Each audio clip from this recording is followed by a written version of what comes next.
The Department of Agriculture, Forestry and Fisheries has announced that the sale of live hens has been banned in South Africa after avian flu was confirmed at a farm in Mpumalanga. The ban is in place across South Africa until further notice. Exports of processed poultry products, live chickens and fresh produce continues depending on the requirements of the importing countries. No humans have been affected. Kevin Lovell, who's the CEO of the South African Poultry Association, joins me on the phone now. Thanks so much for your time on SABC News. What type of effect will this ban have on farmers across South Africa?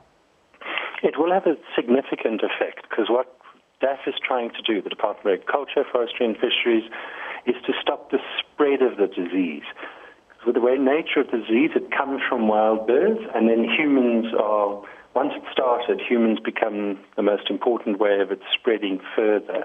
So it's disruptive, but it's also going to help contain the spread. We're meeting tomorrow, that's DAF and ourselves, to look at how can this be done in a way which has the least impact on farmers' livelihoods. Now, it's often the smaller farmers who sell live birds, and it's people in the layer industry who tend to sell the spent hens into the informal market. So it affects a lot of the informal and smaller producers, and we want to minimize that.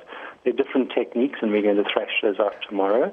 So this ban might be amended once we've considered all the risks and evidence and try and find a balance between the security of the country and the financial interests of the farmers.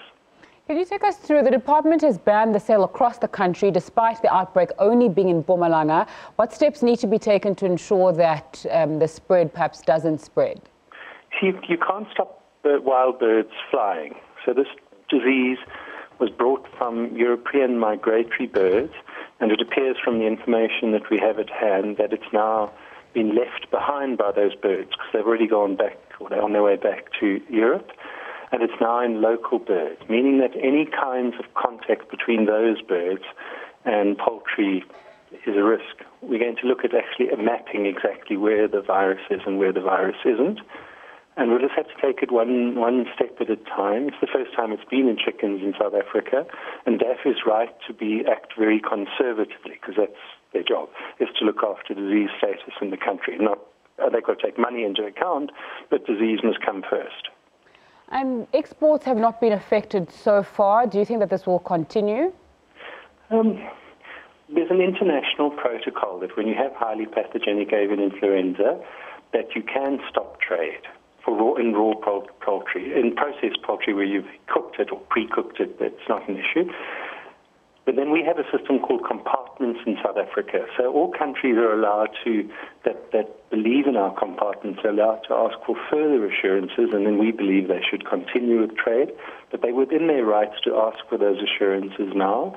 And if companies that used to export are not in a compartment, then the importing country is allowed to say, sorry, we're not going to take anything from you. It's their choice, not ours.